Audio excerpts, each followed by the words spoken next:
तो दोस्तों, जैसा कि आप सब लोग जानते हैं कि हमारे देश के जो पहले नेता हुआ करते थे वह बड़ी तर्कशील बातें किया करते, जो कि वास्तविकता के बहुत करीब हुआ करती थी। और वहीं अगर हम आज के नेताओं को देखें तो उनकी बातों का कोई सर पैर ही नजर नहीं आता। आज के नेता लोग जुमलेबाजी में इतना डूब चुके हैं कि वो आम जनता को बिल्कुल ही बेवकूफ समझने लगे हैं। और जनता भी ऐसी बन चुकी है, नेताओं की जुमलेबाजी को ही हकीकत मान रही है।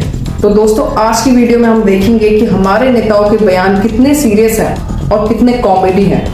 तो दोस्तों, देखते हैं इस वीडियो में कैसे हमारे पूजनीय प्रधानमंत्री जी ने फेंकने में पीएचडी करी हुई है।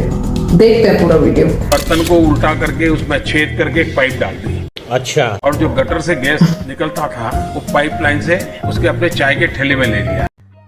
समझ रहे हो? और वो चाय बनाने के लिए उसी गैस का उपयोग कर करके चाय बनाता था। Good afternoon. Savannah. Thanks for this opportunity. Well, of all the people I want to try to do a joint session. That person, otherwise without you, one cannot do.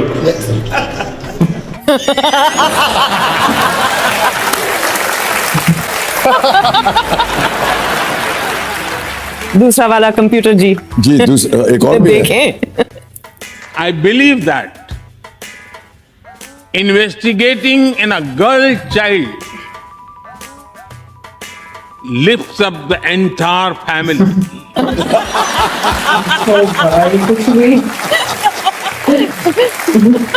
Last one sir. जी जरूर। Okay. Nearly 400,000 miles of political fiber, optical cable.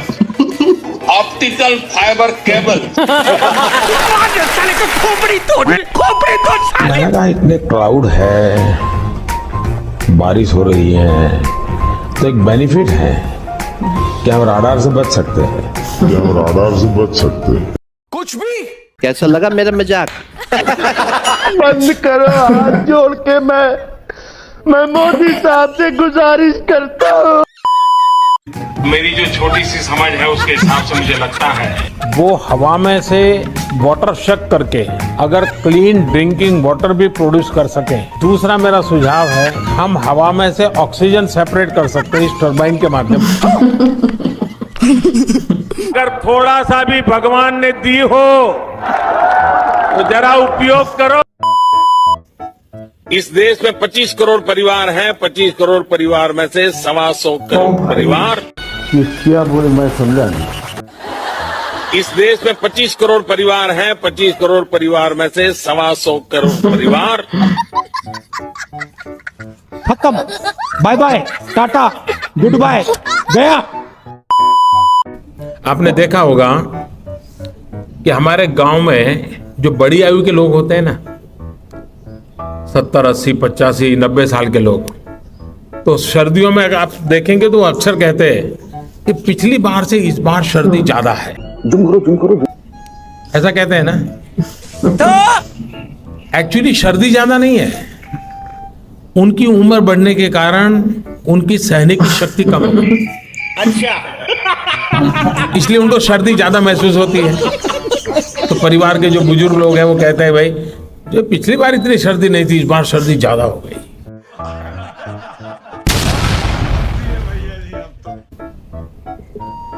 वैसे ही ये climate change नहीं हुआ है, हम change हो गए। मजा आया।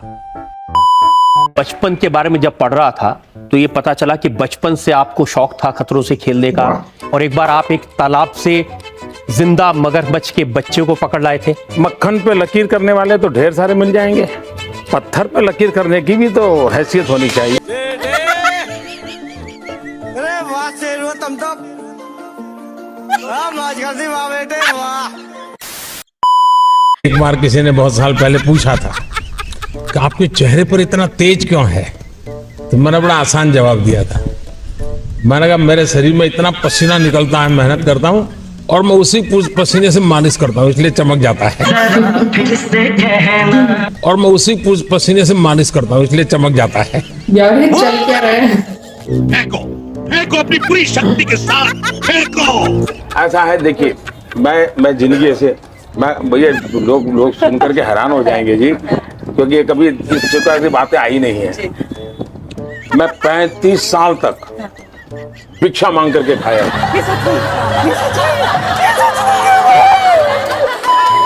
आपकी सोच का और आपके शब्दों के चयन का क्या हाल होता है उसका मैं आपको उदाहरण देता हूं। आजम खान साहब उत्तर प्रदेश की सरकार में मंत्री हैं। उन्होंने कहा आजादी के 60 वर्ष बाद कहा गया कि हम आदमी नहीं हैं, कुत्ते के पिल्ले हैं। जिसने कहा हो उसने गलत किया। बिल्कुल। कौन है वो ऐसा कहने वाला? ये आपने कहा। भाई अपनी बात से मुकर गए। सारे भूल गए होंगे, टेंशन बहुत है ना। जातपुर, चैचू, मन्नादोरा, हमारे तमिलनाडु में। क्या बोले तूने? हमारे तमिलनाडु में मतलब नहीं पता। लवड़े न भोजन। समझ गया। पहले मन में दो विषय है। मैंने कहा एक सीक्रेसी, अभी तक तो सीक्रेट रहा है, लेकिन अगर सीक्रेसी में कुछ लूजनेस आई तो फिर तो हम कर ही नहीं सकते, करना ही नहीं चाहिए। अच्छा। दूसरा मैंने कहा मैं I am not a person की जो इन सारे विज्ञान को जानता हूं, लेकिन मैंने कहा इतने क्लाउड है, बारिश हो रही है, तो एक बेनिफिट है कि हम राडार से बच सकते हैं। अरे कहना क्या चाहते हो? अगर आज हमारा प्रधानमंत्री पढ़े लिखे होते बिल्कुल, तो इस किस्म की बेतुकी बातें नहीं करते जिससे देश का सर झुक जाता है इन बातों से। सर वो देखिए किधर? अब ये जो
साथियों, किसी भी लोकतंत्र में राजनीतिक दलों का बहुत महत्व होता ही। बात तो सही है। जो राजनीतिक दल सत्ता में आया वो टैक्स पेयर्स मनी का इस्तेमाल अपने दल के हित के लिए कर रहा है या देश के हित के लिए कर रहा है, उसका उपयोग कहां हो रहा है ये आप लोगों को देखना ही होगा दोस्तों। बात तो सही है। सब चंगासी बार बार झूठ बोलो। वो राजनीतिक दल अपने दल के विस्तार में सरकारी धन का उपयोग कर रहा है या फिर देश के विकास में उस पैसों का इस्तेमाल कर रहा है। सब चंगासी जो भी बोल सकते हैं सब झूठ बोलो। वो राजनीतिक दल अपना वोट बैंक बनाने के लिए सरकारी धन लुटा रहा है या फिर सभी का जीवन आसान बनाने के लिए काम कर रहा है।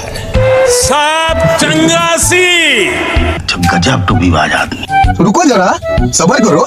वो राजनीतिक दल सरकारी पैसे से अपना प्रचार कर रहा है या फिर ईमानदारी से लोगों को जागरूक कर रहा है।